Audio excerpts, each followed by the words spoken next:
उत्पत्ति की पुस्तक 22वां अध्याय वचन 1 से लेकर 24 तक। इन बातों के पश्चात ऐसा हुआ कि परमेश्वर ने अब्राहम से यह कहकर उसकी परीक्षा की, हे अब्राहम। उसने कहा, देख मैं यहाँ हूँ।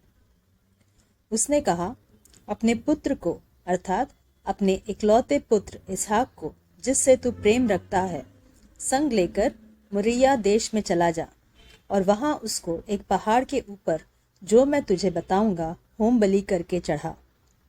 अतः अब्राहम सवेरे तड़के उठा और अपने गदहे पर काठी कसकर अपने 2 सेवक और अपने पुत्र इसहाक को संग लिया और होम बलि के लिए लकड़ी चीर ली।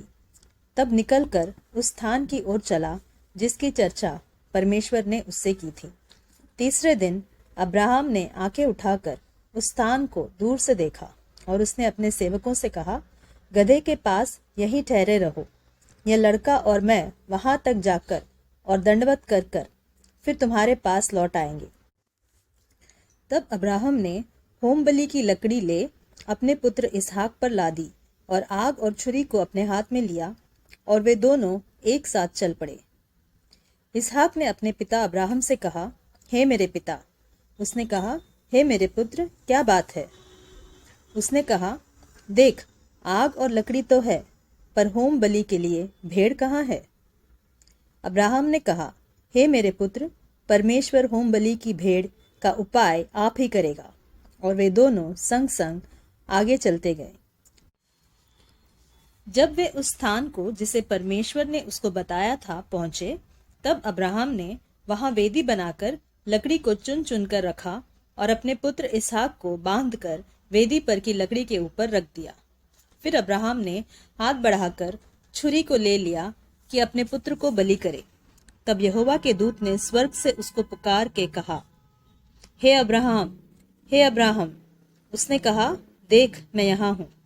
उसने कहा, उस लड़के पर हाथ मत बढ़ा और न उसे कुछ कर, क्योंकि तूने जो मुझसे अपने पुत्र वरन अपने इकलौते पुत्र को भी नहीं रख छोड़ा, इससे मैं अब जान गया कि तू परमेश्वर का भय मानता है।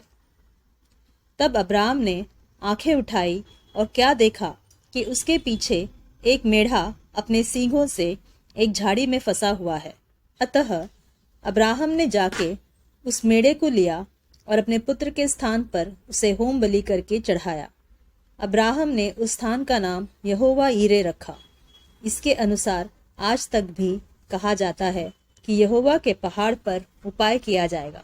फिर यहोवा के दूत ने दूसरी बार स्वर्ग से अब्राहम को पुकार के कहा, यहोवा की यह वाणी है कि मैं अपनी ही यह शपथ खाता हूँ कि तूने जो ये काम किया है कि अपने पुत्र वरन अपने इकलौते पुत्र को भी नहीं रख छोड़ा, इस कारण मैं निश्चय तुझे आशीष दूंगा और निश्चय तेरे वंश को आकाश के तारागण और समुद्र के तीर की बालू के किनकों के समान अनगिनत करूंगा, और तेरा वंश अपने शत्रुओं के नगरों का अधिकारी होगा और पृथ्वी की सारी जातियां अपने को तेरे वंश के कारण धन्य मानेंगी, क्योंकि तूने मेरी बात मानी है। तब अब्राहम अपने सेवकों के पास लौट आया और वे सब बेरशेबा को संग संग गए और अब्राहम बेरशेबा में रहता रहा। नाहोर के वंशज। इन बातों के पश्चात ऐसा हुआ कि अब्राहम को यह संदेश मिला, मिल्का के तेरे भाई नाहोर से संतान उत्पन्न हुई है। मिल्का के पुत्र तो ये हुए, अर्थात उसका जेठा ऊस और ऊस का भाई बूज और कमूएल जो अराम का पिता हुआ। फिर केसेद, हजो, पिलदाश, यिदलाप और बतूएल। इन 8 को मिल्का ने अब्राहम के भाई नाहोर के द्वारा जन्म दिया और बतूएल से रिबका उत्पन्न हुई। फिर नाहोर के रूमा नामक एक रखेल भी थी, जिससे तेबह, गहम, तहश और माका उत्पन्न हुए।